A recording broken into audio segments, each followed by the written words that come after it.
we are going to learn what is called alpha beta pruning. And go back to your idea of depth first search, branch and bound. We are trying to figure out what does bounding mean in the context of minimax. Okay.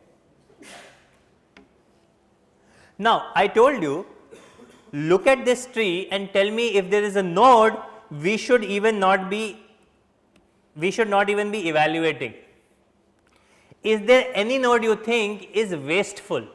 We should not have bothered to evaluate it. Did somebody figure such a node out? Yes, the person in the white and black. What's your name? White and black, yes. Naman, yes, Naman. 35. 35. Okay, let's look at 35. Why do you think 35 does not matter? Because the parent of 35 is 25 is a never node, and it will only gets 25 from its left child and does not need to evaluate 35 because the parent of it is 30 which is a masculine. Okay, good, good. So let's look at this here. Let's say we are at this point. I have evaluated the min 30. I have sent this information to the max. It now knows that my left subchild can get 30. It goes right. The min gets to know about 25. We are at this specific point in the juncture. Now, the question we need to ask is, do we need to check this node? Does it matter what value it is? Let us say this value, what can it be? It can be less than 25 or greater than 25. It could be greater than 30 for all we know. But let us say it is greater than 30, then what is the parent going to do? Go left, and when it goes left, the value would be, come on, this is important. So I really need all your concentration here. So if this value ends up being, let's say, very high, 1000, what is the min node going to say? Min node is going to say 25. It will say, oh, I don't care. I will not take 1000. It's going to make my adversary win, the machine win. I don't want the machine to win. And if this remains 25, what is this parent, the max, going to do? 30. On the other hand, if this question mark is, let's say, minus 1000, what is the min going to say? Minus 1000. But what is the max going to say? 30. So irrespective of what value this question mark is, I know that I will never come here in the optimal play. The reason I will never come here is the max already has a solution of 30 and I have a solution which is less than equal to 25. And because I have a solution which is less than equal to 25, the max is never going to come here. Therefore, this branch is now guaranteed to be worse than what max already has, and therefore, we can prune away trying to even evaluate this node. Let us take one other example. Can you see one similar example that comes later? 65, very good. Let us look at the 65. This max already has a solution of 20 and the min has a solution of 5 or less. The min has solution of 5 or less and the max has solution of 20 or more. See, it is a max. It already knows 20. So, now its value can only increase, it can't decrease because it is a max. So, max has a solution of 20 or more, min has a solution of 5 or less. They can never reconcile, and therefore, there is no point in evaluating this. And while this intuition hopefully makes sense to you, we need to figure out how to operationalize it as an algorithm. And that is why I said think depth first search, branch and bound. In what is the bounding procedure? In the bounding procedure, suppose you are maximizing, the bounding procedure basically says that I have found a solution and now my best solution is going to be this solution or better. That is my bounding procedure. And whenever I can prove that my best solution is going to be worse, then I can prune it out.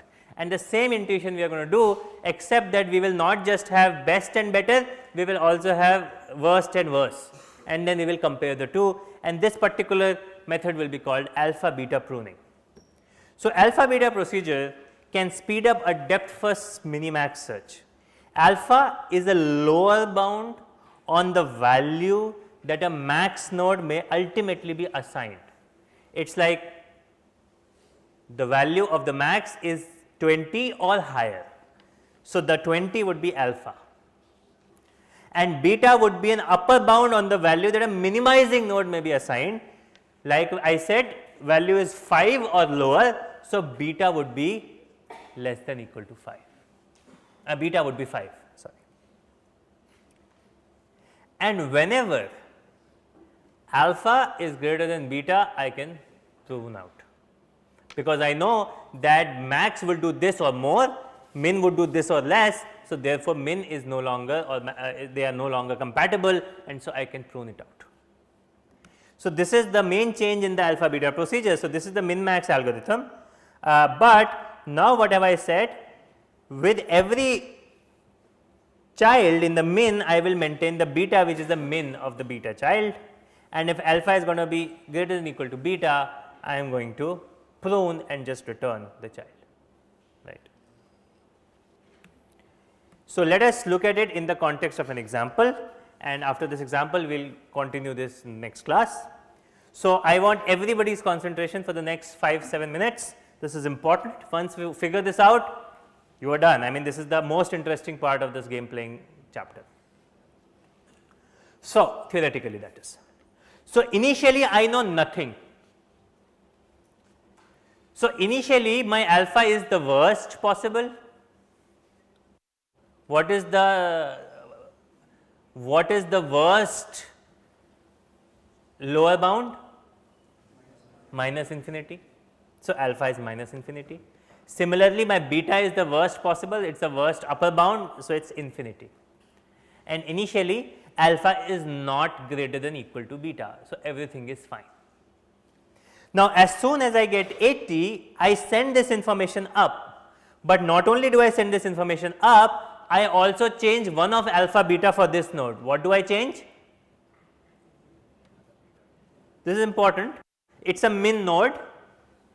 So, min node is saying my value will either be 80 or lower. So, I am going to change my upper bound, and what is the upper bound? That is beta. So, now my beta became 80. Similarly, I get to 30, when I get a new value my beta becomes 30, and when I update this information up, send it back up to this max node, now my max node knows that its value is going to be 30 or higher. So, I am going to update my lower bound, which is alpha. So, at this point what have I done? I have said that I know a path, my value is going to be 30 or higher, or the best value is going to be 30 or higher. Now, the interesting thing I am going to do is that when I go down, I will send this information down.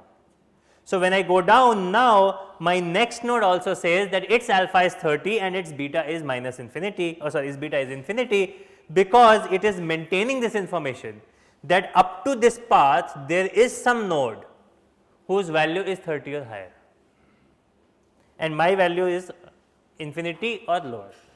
So far so good. Now, when I back up 25, what is going to change? Beta of this node is going to change. So, this is the beautiful point where pruning happens. At this point, my alpha is 30, that is denoting that some node on this path has value 30 or higher. Its beta is 25, that means some node also has its value 25 or lower. This is incompatible. Alpha is greater than or equal to beta, and as soon as this happens, I can prune the search and move up. There is no need to discuss anything anymore. I have found that this is no longer the optimal branch, I should just go up. So, I will prune out any other children that 25 will have and send this information up.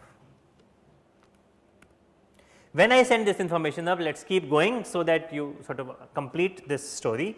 When I send this information up, my max node is 30, but when I send this information up to the min, its beta becomes 30. I sent this information down, so everybody's beta is now 30.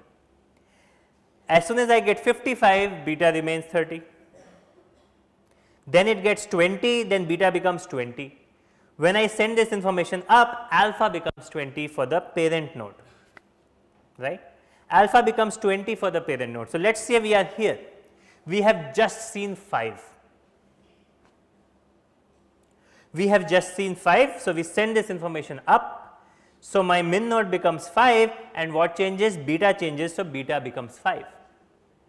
Now, again we are in this point where alpha is greater than or equal to beta, and because alpha is greater than or equal to beta, we can prune this node. So, the two nodes that we intuitively figured out that we can prune, we have been able to prune by this algorithm by checking if alpha is greater than or equal to beta. I want to do one more. Okay. So, we go up and we send this information up. So, my alpha for the root node becomes 20. Basically, it says it knows that if I go left, I can at least get 20. Now, let us see if right gives me a better value. So, it is 20 or higher. I send this information down, and I have just evaluated, let us say, this subtree. Okay. In fact, I keep doing this. I want to show you one other interesting example. So, now let us say I evaluated this subtree. So, my max node has value 15. It sends this information up. Its beta becomes 15. Now, let us think about this and pause for a second. What has happened? The left subtree of 20 has been fully explored. So, it knows that it has a solution, the best solution is 20. In other words, if max decides to go left and min decides to go right, and max decides to go left and min decides to go right, it can get to the leaf with value 20. So, the value of max is going to be 20 or higher. On the other hand, if we go to if max decides to go right, then the min has explored the first subtree, and the value that it gets in the first subtree is 15. Okay. So, now here is a point in the search space where I know that I have a solution 20 or higher, but if I search in this subtree of the right child of no root, I will get a solution 15 or lower, because it is a min node. I already have got a solution of 15. There is no way I am going to get a solution of 15 or higher, because it is a beta, it is a min node. So, my solution is going to be 15 or lower. So, at this point my alpha is 20 and my beta is 15. And when this happens, the algorithm says, oh, at this point in time alpha is greater than or equal to beta. Because alpha is greater than or equal to beta, I have found a fallacy. There is no reason to search any further, because there is no way I am going to get a better value here. If this value is less than 15, this value min would be less than 15, but max will still choose 20. If this value is greater than 15, the min will be 15, in which case alpha will the max will still choose 20. There is no reason for the max to come to the right, and therefore, let us stop searching. There is no point in searching further, and let us backtrack. And this algorithm is called alpha beta pruning in the context of minimax search, and this is where we were last time. Now, let us quickly try to analyze alpha beta pruning, right.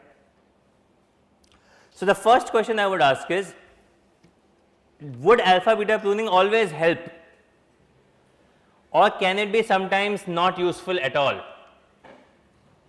is it possible that it is never useful? Now, to understand this question further, you have to realize that to learn about any node, I need to first explore its first child. Once I have explored its first child, then I have got some temporary value. And once I have got this temporary value, I have got a better bound, so I can say, okay, next children I can prune. But until I have explored the first child, I will not be able to prune anything out, right? I know I am out of time, so I am going to stop here. I strongly encourage you to take a pause, go home and read on alpha beta pruning from the book or from any of your favorite resource. This particular method is a little involved and it takes some time to get used to it. And if you are used to it, if you understand this, then your next class, when we discuss this further 2 days from now, will go much better, I can assure you.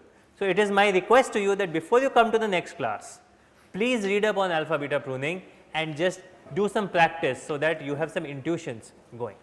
Okay? We will start from here next class. Thank you.